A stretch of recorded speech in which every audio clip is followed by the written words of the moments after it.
Right, I think we're in for a treat this morning as I throw you or hand you over, I think that's a much more gentle way of putting it, hand you over to Peter Ndoro, who is at another one of our SABC and New Age breakfast briefings this morning. Today, the venue, Constitution Hill in Johannesburg.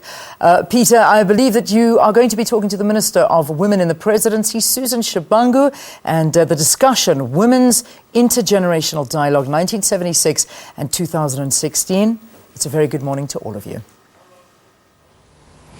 A very good morning to Leanne, and good morning to everybody who's watching at home across South Africa and indeed across the continent. Thank you very much for joining us for this, the latest in a series of New Age business briefings brought to you by the SABC, and today very kindly sponsored by JSC Mining. And we're at Constitution Hill today, and it's a great location, I think, to have this conversation that we're going to be having, empowering women.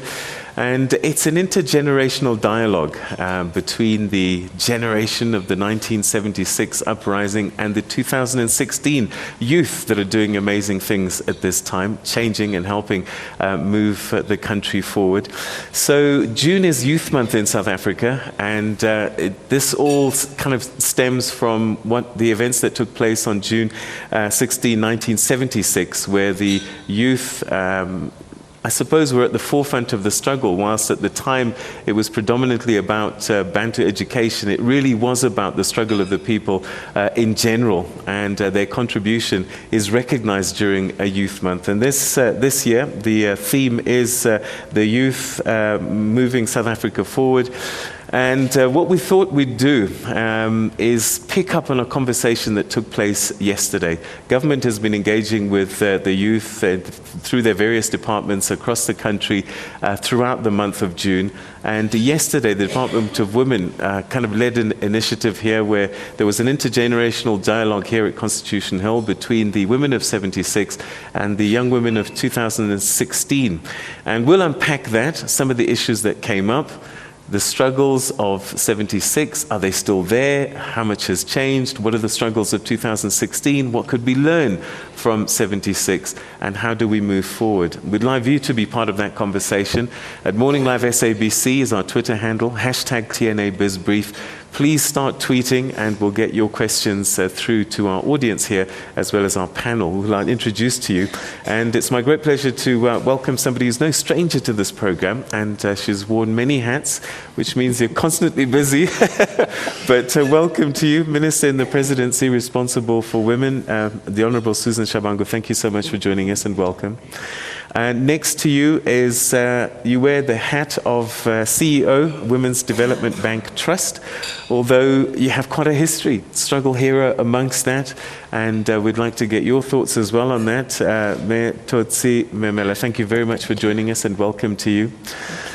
Moving next to you, I guess, is the young women that are carrying the flag now and marching us forward. And I'll start with you, SRC President, University of the Western Cape. Yourself a BCom Honours student, studying Masters now, I believe, so you're a graduate. Akhona, Landu, thank you very much for joining us and welcome to you. Thank you. And next to you, an electrical engineer, currently doing her internship right at the beginning of her career, but already studied, got a diploma in electrical engineering, Joy Mukhwevho. Thank you very much for joining us and welcome to you. Thank you very much. All right, fantastic. So, I'm not going to say the young and the old, I'm just going to say... I'm just going to say two generations. All right, so let me start with you, Minister.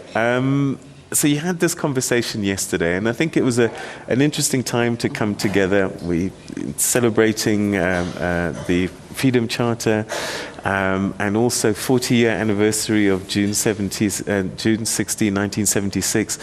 And you had this intergenerational conversation. Give us a little bit of what happened and a sense of what came out of that conversation between these two generations. Thanks, Peter, for this opportunity. We had a very interesting and dynamic interaction yesterday. Basically what happened, it was a sharing of experiences, but also identifying what are common issues.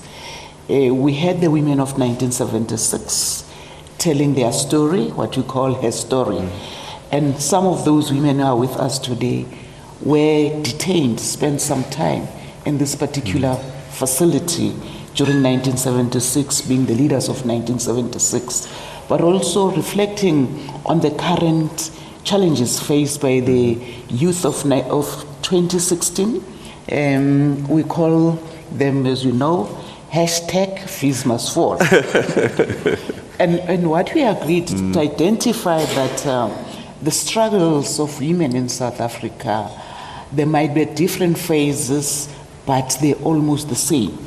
Of 1976, it was fighting Bantu education, fighting Africans, and advancing the interest of society as a whole. Here again, we come back to the 2016, it's again young students fighting within the education space in making sure that the kind of education is able to assist them in advancing their lives and be more free. So those are the issues which we looked at, but identifying some of the challenges which they face, access to opportunities, safety at the schools, and all those issues, they might have happened at different times, but the issue of patriarchy becomes central in the advancement of the struggle of women in our country. Yes, we're in 94, we've passed many laws, quite progressively so, but the biggest challenge is to what extent have we implemented those laws to be successful. We have implemented, but there are still many gaps.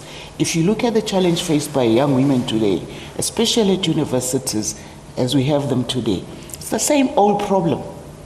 Sexual harassment, rape, response from the system or from government or the law enforcement agencies in a way that it creates a deterrent. Same applies.